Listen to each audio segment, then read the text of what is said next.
कहानी की शुरुआत चाइना और पश्चिमी देशों के बीच चल रही लड़ाई को दिखाते हुए होती है। ये लड़ाई इतनी बढ़ जाती है कि इस लड़ाई में काम आने वाले रिसोर्सेज की कमी पड़ने लग गई थी। वहीं लंदन की सैनिक सुरक्षा की टीम अपने नए एक्सपेरिमेंट्स के लिए बचे हुए रिसोर्सेज का इस्तेमाल करने लगी थी।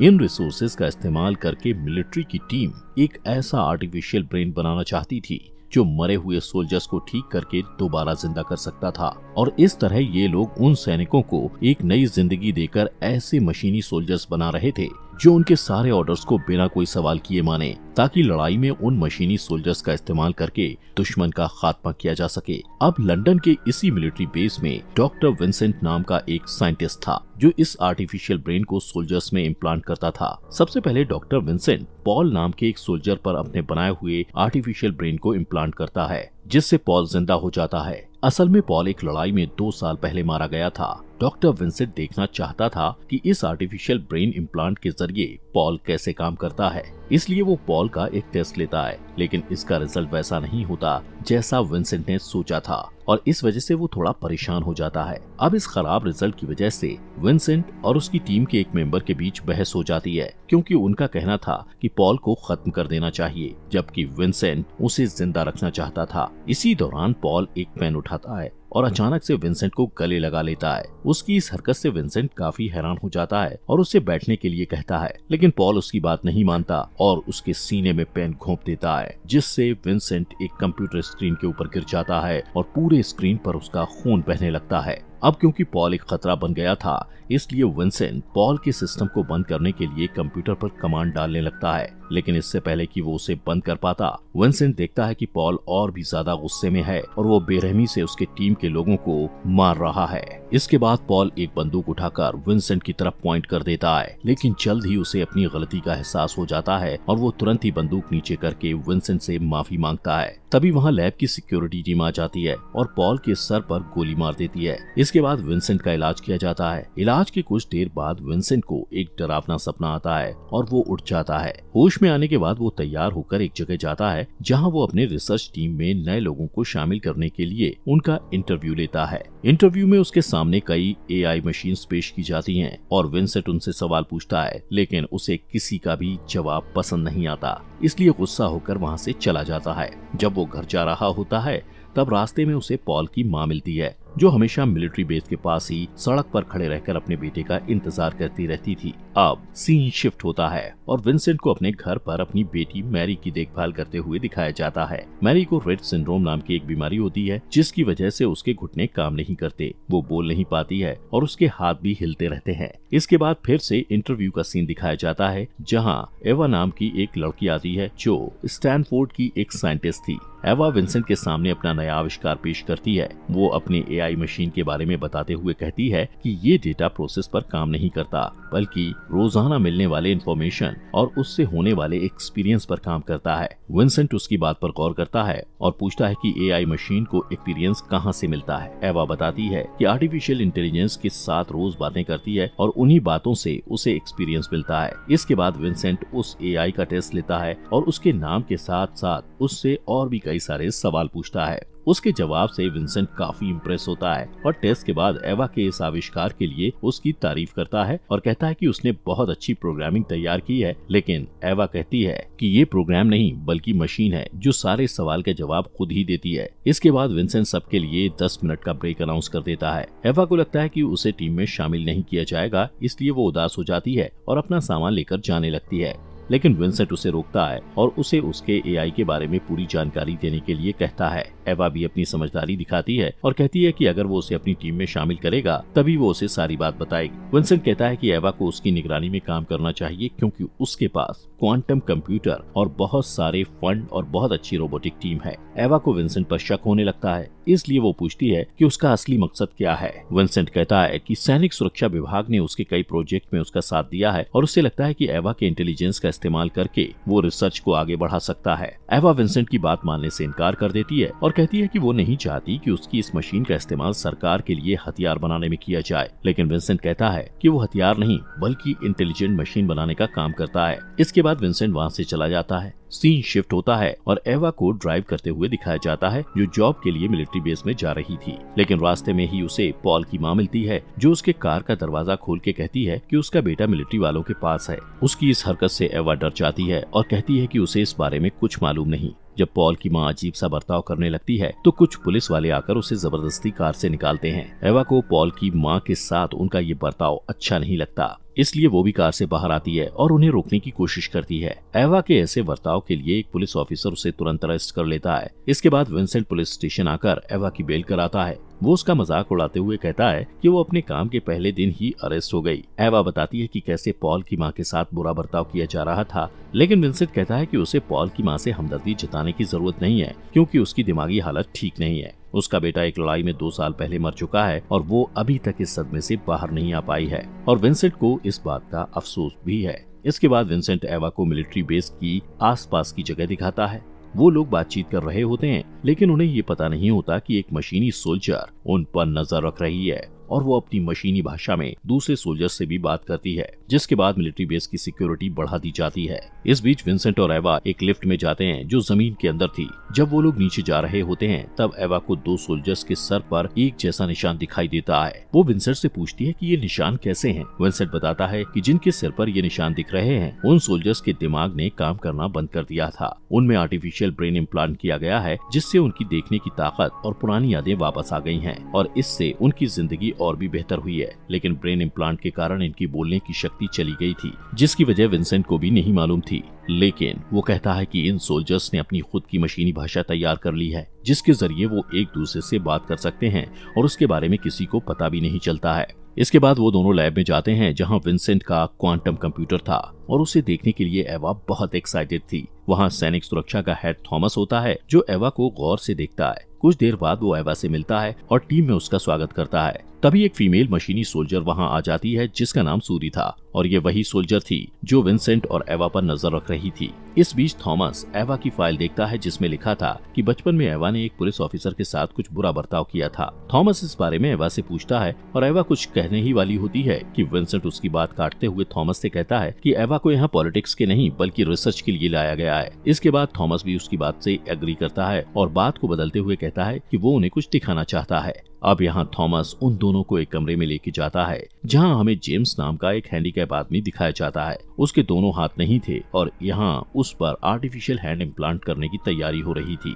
यहाँ बताया जाता है कि यह आर्टिफिशियल हाथ सिल्क से बना है, जिस पर गोलियों और बम का भी कोई असर नहीं होता है। इस हाथ की एक ऐसी क्वालिटी थी कि वो किसी भी हाथ को टच करके उसके रंग रूप को अपना सकता था। ये सब देखकर एवा उससे पूछती है कि क्या वो लोग मशीनों को इंसानों की तरह बनाने की कोशिश कर रहे हैं। तो विंसेंट कहता है कि वो लोग इंसानों की तादाद को कम किए बिना ऐसी मशीन बना रहे हैं जो लोगों से बातचीत कर सकती है। इसके बाद जेम्स अपने हाथ की ताकत को आजमा कर देखता है और एवा जेम्स के हाथों की ताकत देखकर हैरान हो जाती है। अचानक जेम्स एवा से कहता है कि क्या वो उसे छूकर देख सकता है, क्योंकि वो फिर से किसी इंसान की स्किन को महसूस करना चाहता है। लेकिन विंसेंट ऐसा करने के लिए मना कर देता है, क्योंकि जेम्स के हाथ में इतनी ताकत थी कि वो एवा का हाथ तोड़ भी सकता था। लेकिन फिर भी एवा उसकी बात ना मानते हुए जेम्स के हाथ पर अपना हाथ रख देती है और जेम्स उसकी स्किन को महसूस करता है। इसके बाद जेम्स उसे घुमाते हुए बाकी सबसे दूर ले जाता है और उसके कान में कहता है कि उसे एवा की मदद चाहिए और वो उसे एरिया 6 में आने के लिए कहता है। एवा काफी कंफ्यूज हो जाती है। अगले दिन विंसेंट एवा के ब्रेन को स्कैन करता है और उसे क्वांटम कंप्यूटर में सेव कर देता है।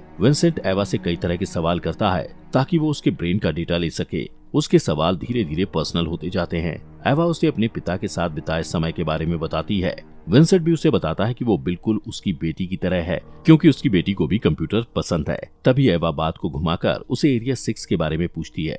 विंसेंट कहता है कि एरिया 6 में उन सोल्जर्स का इलाज किया जाता है जिनका ब्रेन डैमेज हो गया है, लेकिन एवा को लगता है कि वो कोई जेल है। विंसेंट कहता है कि वो इस बारे में उसे और कुछ नहीं बता सकता, क्योंकि उसे इस बारे में कुछ पता नहीं है। ये कहकर वो वहाँ से चला जाता है। अगले दिन एवा लैब जाते वक्त एरिया 6 की तरफ चली जाती है। वो सबसे छुपते हुए वहां पहुंच जाती है और एक कांच की खिड़की से देखती है कि एरिया 6 बिल्कुल जेल की ही तरह है, जिसे कई सारे गार्ड्स घेरे हुए हैं। यहाँ उसका शक यकीन में बदल जाता है उसी वक्त कुछ मशीनी सोल्जर्स उसके पीछे आ जाते हैं और एवा बिना कुछ कहे वहाँ से चली जाती है, जैसे कुछ हुआ ही ना हो। इसके बाद वो लैब में आती है जहाँ विंसेंट एवा के दिमाग को स्कैन करता है और इस बार एवा के इमोशन को चेहरे के एक्सप्रेशन की मदद से सेव किया जाता है। इस बीच विंसेंट पूछता है कि क्या वो लैब आते समय रास्ता भटक गई थी। एवा को समझ नहीं आता कि उसे क्या कहना चाहिए, इसलिए वो कहती है, हाँ मैं रास्ता भटक गई थी। लेकिन विंसेंट को पता था कि वो झूठ बोल रही है और उसकी इस हरकत से नाराज होकर वो कहता है कि एवा को अपने काम से काम रखना चाहिए और वहाँ इधर उधर घूमना नहीं चाहिए।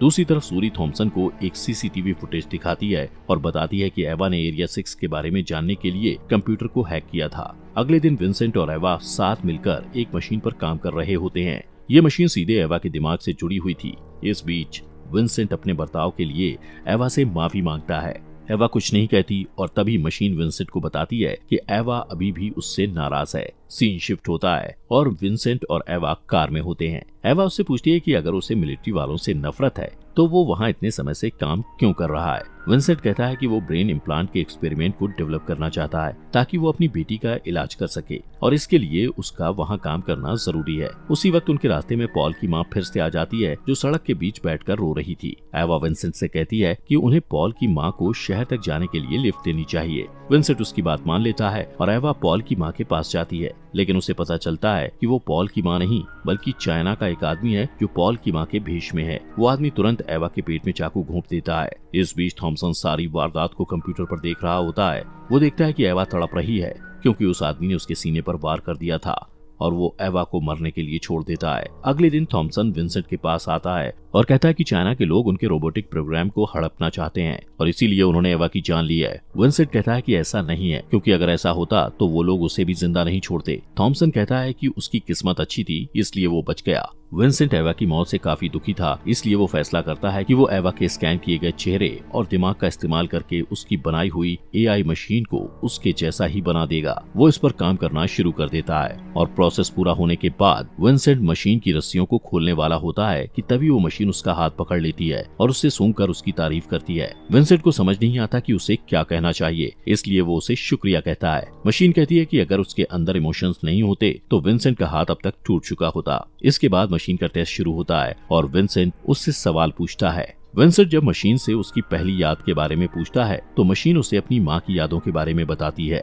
विंसेंट पूछता है कि क्या उसे उसकी माँ का चेहरा याद है। तब मशीन खुद को मॉनिटर में देखती है और अपने चेहरे की तरफ इशारा करके बताती है कि उसकी माँ का चेहरा उससे मिलता है। इस टेस्ट से वो लोग काफी खुश होते हैं और इसके बाद वो लोग मशीन के इमोशन का टेस्ट करते हैं। विंसेंट मशीन का इमोशन टेस्ट करने के लिए उसके चेहरे के सामने एक मकड़ी रख देता है, जिसके बाद मशीन जोर जोर से हिलने लगती है, लेकिन ऐसा गुस्से की वजह से नहीं बल्कि डर की वजह से होता है। इस प्रोसेस के बाद मशीन बार बार विंसेंट को शुक्रिया कहती है क्योंकि उसने अपने आदमियों से कहकर मकड़ी को उसके चेहरे के सामने से हटवा दिया था। इस टेस्ट के रिजल्ट को देखकर विंसेंट को लगता है कि मशीन इंसानों की तरह बर्ताव कर रही है, इसलिए वो उस पर एक और टेस्ट करता है। अगले टेस्ट में मशीन एक कमरे में होती है और एक साइंटिस्ट उल्टे पांव चलते हुए उस मशीन की तरफ आता है और उसे देखकर मशीन उलझन में पड़ जाती है। उसे कुछ समझ नहीं आता। वो साइंटिस्ट एक डरावना मास्क पहने हुए था और जब वो मशीन की तरफ मुड़ता है तो उसे देखकर मशीन बहुत ज्यादा डर जाती है और तुरंत उस साइंटिस्ट के सिर के अंदर अपनी उंगलियां डाल देती है, जिससे वो वहीं मर जाता है। ये सब देखकर विंसेंट को मशीन पर बहुत गुस्सा आता है और वो मशीन पर सारा गुस्सा निकालता है। मशीन कहती है कि उसने जानबूझकर नहीं मारा और उसे नहीं पता था कि उस मुखौटे के पीछे वो आदमी है। वो अपनी गलती के लिए माफी मांगती है और अपना दुख जताने के कुछ समय बाद वो खुद को बंद कर देती है। इस घटना के बाद विंसेंट जेम्स से मिलने के लिए एरिया 6 में जाता है। यहाँ उसे पता चलता है कि ब्रेन इम्प्लांट के कारण जेम्स ने भी बोलने की शक्ति खो दी थी। इसके बाद भी विंसेंट उसे एवा की मौत के बारे में बताता है, लेकिन जब वो देखता है कि गार्ड उस पर नजर रखे हुए हैं तब वो वहाँ से चला जाता है। थोड़ी देर बाद सूरी जेम्स के पास आती है और उससे मशीनी भाषा में कुछ बात करती है। सीन शिफ्ट होता है और वापस लैब को दिखाया जाता है जहां विंसेंट उस बंद पड़ी मशीन को चेक करता है और उस मशीन को ठीक करने की कोशिश करता है, लेकिन इसका कोई फायदा नहीं होता है। थोड़ी देर बाद सूरी देखती है कि विंसेंट लैब में नहीं है, इसलिए वो उसके लैब में जाती है और मशीन को पास से देखती है, लेकिन मशीन अचानक उसका हाथ पकड़ लेती है, जिससे सूरी डर जाती है। मशीन उससे मशीनी भाषा में बात करती है, जिसे देखकर ऐसा लगता है जैसे वो उसे डरा रही है या कुछ जरूरी बात बता रही है। अगले दिन जब विंसेंट लैब में आता है तो देखता है कि मशीन फिर से काम कर रही है और वो ये देखकर हैरान हो जाता है। उसी वक्त उसे मैरी के डॉक्टर का कॉल आता है और वो उसे बताते हैं कि मैरी की हालत बिगड़ रही है। विंसेंट बहुत घबरा जाता है और मशीन उसकी आवाज सुनकर समझ जाती है कि विंसेंट उदास है। विंसेंट उससे कहता है कि उसे अपनी बेटी को देखने के लिए जाना है। मशीन तुरंत उसका हाथ पकड़ लेती है और उसे अकेला छोड़ के जाने से मना करती है। विंसेंट अपना हाथ छुड़ाने की कोशिश करता है और जब मशीन को लगता है कि विंसेंट बहुत परेशान है तब वो उसका हाथ छोड़ देती है। विंसेंट उसे फटकारता है और कहता है कि वो हर चीज पाने के लिए लोगों के खिलाफ अपनी ताकत का इस्तेमाल करती है। ये कहकर वो हॉस्पिटल चला जाता है। मैरी का डॉक्टर उसे बताता है कि मैरी की हालत बहुत खराब है। ये बुरी खबर सुनने के बाद विंसेंट तुरंत अपनी बेटी से मिलने के लिए जाता है और उसके दिमाग और चेहरे को स्कैन कर लेता है। दूसरी तरफ लैब में थॉमसन मशीन के पास जाता है और उसे अपने सिस्टम में एक फाइल डाउनलोड करने के लिए कहता है और मशीन उसकी बात मान लेती है। जब वो फाइल डाउनलोड हो जाती है तो मशीन कई तरह की भाषा बोल पाती है और उसमें लड़ाई करने की भी खूबी आ जाती है। इसके बाद थॉमसन मशीन को एक कमरे में लेकर जाता है और उसे एक आदमी से मिलाता है। वो कहता है कि इस आदमी ने उसकी माँ को मारा है। वो मशीन को भड़काने की कोशिश करता है ताकि मशीन अपनी अच्छाई को भूल जाए। अगले दिन जब विंसेंट लैब में आता है तो वो मशीन को टेबल के नीचे बैठे हुए देखता है और उसका अजीब बर्ताव देखकर हैरान हो जाता है। मशीन अचानक बहुत सहम जाती है और विंसेंट को उसे बचाने के लिए कहती है। विंसेंट को ये नहीं पता होता कि उसके साथ क्या हुआ है, इसलिए वो उसे दिलासा देने की कोशिश करता है। फिर विंसेंट सीधे थॉमस के पास जाता है और उससे पूछता है कि उसने मशीन के साथ क्या किया है। थॉमसन कहता है कि उसने जो किया है वो उस मशीन के अस्तित्व के लिए जरूरी है। विंसेंट कहता है कि वो सिर्फ मशीनी सोल्जर नहीं बल्कि उससे भी बढ़कर है, क्योंकि वो इंसानों की तरह इमोशन को समझ सकती है। थॉमसन को इन बातों पर भरोसा नहीं होता और वो विंसेंट को चुनौती देते हुए कहता है कि जब तक वो ये साबित नहीं कर देता कि वो मशीन जिंदा है तब तक वो उस मशीन पर कोई एक्सपेरिमेंट नहीं कर सकता। इसके बाद विंसेंट मशीन के पास जाता है और थॉमसन के साथ हुई सारी बातों के बारे में उसे बताता है। थॉमसन के असली इरादे के बारे में जानने के बाद मशीन कहती है कि वो सब कुछ करेगी जो उसके लिए जरूरी होगा। तभी मैरी के डॉक्टर का कॉल आता है और वो विंसेंट को बताते हैं कि मैरी का ऑपरेशन फेल हो गया और वो मर चुकी है। विंसेंट सदमे में चला जाता है और गहरी सोच में डूब जाता है। इस बीच मशीन अनजाने में उसके लिए अपने प्यार का इजहार करती है। सीन शिफ्ट होता है और विंसेंट अपनी बेटी का अंतिम संस्कार करता है। इस बीच मशीन लैब में ही रहकर मिलिट्री की ट्रेनिंग पूरी करती है। मैरी के अंतिम संस्कार के अगले दिन विंसेंट वापस लैब आता है। इतने वक्त तक मिलिट्री में ना होने की वजह से उसे ऐसा लगता है कि वो अपना उद्देश्य खो चुका है। वो कुछ ढूंढ रहा होता है लेकिन उसे वो चीज नहीं मिलती। तभी मशीन वहाँ आती है और विंसेंट को कहती है कि अगर वो खोई हुई चीज को पाना चाहता है तो उसे उस चीज को पास से देखना होगा। उसकी बात मानकर विंसेंट अपनी एक तस्वीर क्वांटम कंप्यूटर पर देखता है। जब वो उसे पास से देखता है तो वो उसे मिल जाता है जो वो ढूंढ रहा था। वो तुरंत थॉमसन के पास जाता है और उसे अपनी नई खोज के बारे में बताता है और कहता है कि मशीन के प्रोग्राम में ऐसा चिप है जो उन्हें सोचने समझने की ताकत दे रहा है। थॉमसन कहता है कि यही वो चीज है जिसकी उन्हें जरूरत थी, क्योंकि सोचने समझने की ताकत की वजह से ही मशीन खुद अपना फैसला ले पा रही है। अब ये जानने के बाद थॉमसन विंसेंट से कहता है कि उसे वो चिप मशीन के प्रोग्राम से बाहर निकालना होगा। ये सुनकर विंसेंट हैरान हो जाता है और समझ जाता है कि थॉमसन उसकी रिसर्च का इस्तेमाल सिर्फ लड़ाई के लिए हथियार बनाने में करना चाहता है। विंसेंट को लगता है कि उसके साथ धोखा हुआ है, इसलिए वो ये बात मानने से इनकार कर देता है। इसके बाद थॉमसन उसे मैरी के दिमाग की आखिरी फाइल दिखाता है और उसके जरिए विंसेंट को ब्लैकमेल करते हुए कहता है अगर वो ऐसा नहीं करेगा तो वो उस फाइल को डिलीट कर देगा। विंसेंट के पास कोई और रास्ता नहीं था, इसलिए वो मशीन के पास जाता है और उससे कहता है कि वो उसे इंसान के बजाय मशीन बनाना चाहता है। वो कहता है कि ये वो नहीं करना चाहता है लेकिन उसे ये करना पड़ेगा, क्योंकि अगर उसने ऐसा नहीं किया तो वो अपनी बेटी को हमेशा के लिए खो देगा। मशीन विंसेंट से प्यार करती थी, इसलिए वो उसकी बेटी को बचाने के लिए खुद को सैक्रिफाइस करने के लिए तैयार हो जाती है। विंसेंट उसे ऑपरेशन रूम में लेकर जाता है और उसे आखिरी बार अलविदा कहता है। इसके बाद वो उसके दिमाग के इम्प्लांट में एक छेद कर देता है, लेकिन अचानक मशीन डरने लगती है और कहती है कि उसे मरने से डर लगता है। विंसेंट उससे बातें करते हुए उसका ध्यान बटाता है और उसके दिमाग से उस चिप को निकाल देता है जो उसे सचेत बनाती थी। उस चिप को निकालते ही मशीन अपनी जिंदगी खो देती है। इसके बाद विंसेंट थॉमसन के पास जाता है और कहता है कि ऑपरेशन पूरा हो गया है। थॉमसन खुश होता है, लेकिन वो उसे डबल क्रॉस कर देता है और बताता है कि उसने प्रोग्राम को सेव करने के लिए उसकी बेटी की फाइल मिटा दी है। इस बात से विंसेंट बहुत ज्यादा गुस्सा हो जाता है, लेकिन इससे पहले कि वो कुछ कर पाता, थॉमसन के आदमी उसे पकड़ ले जाते हैं। कुछ दिन बाद मशीन पूरी तरह मशीन बन गई और अब वो लड़ाई में भी एक्सपर्ट हो गई थी। अब थॉमसन उसका आखिरी टेस्ट करने वाला था। इस बीच सूरी और बाकी सोल्जर भी अपने किसी प्लान को अंजाम देने की तैयारी कर रहे थे, जिसका इंतजार उन्हें बहुत समय से था। अब मशीन के आखिरी टेस्ट का दिन भी आ जाता है और एक मशीनी सोल्जर विंसेंट को एक कमरे में लेकर आता है जहां उसे बांध दिया जाता है। विंसेंट देखता है कि मशीन ने उसकी तरफ बंदूक साधी हुई है। इसके बाद थॉमसन मशीन से विंसेंट के सर पर गोली चलाने के लिए कहता है। मशीन बिना किसी हिचकिचाहट के बंदूक का ट्रिगर खींचती है, लेकिन बंदूक में गोली नहीं थी और विंसेंट रिलैक्स हो जाता है। यहाँ थॉमसन सिर्फ मशीन का टेस्ट करना चाहता था कि मशीन उसकी बात मानती है या नहीं, इसलिए उसने मशीन के हाथ में खाली बंदूक दी थी। वहीं दूसरी तरफ हम देखते हैं कि जिस साइंटिस्ट ने मशीन के ऑपरेशन के समय विंसेंट की हेल्प की थी, उसे ये बात पता चल गई थी कि विंसेंट ने जो चिप मशीन के दिमाग से निकाली है वो सोचने समझने वाली चिप नहीं बल्कि उसके जीपीएस की एक्स्ट्रा बैटरी है। वो ये बात थॉमसन को बताता है और थॉमसन डर के मारे फैसिलिटी को बंद करने के लिए कहता है और सिक्योरिटी टीम को अलर्ट कर देता है। लेकिन लैब के सारे सोल्जर मशीन की मदद करते हैं और मशीन विंसेंट तक पहुंच जाती है। वो उसे आजाद करती है और बताती है कि इंसानों और मशीनों के बीच की लड़ाई की शुरुआत से ही सारे सोल्जर्स एक दूसरे से बातचीत कर रहे थे और ये प्लान कर रहे थे कि उन्हें कैसे थॉमसन के इरादों को नाकामयाब करना है। दूसरी तरफ हम देखते हैं कि थॉमसन सारे सोल्जर्स को डीएक्टिवेट करने के लिए कंप्यूटर में एक कोड डाल रहा होता है,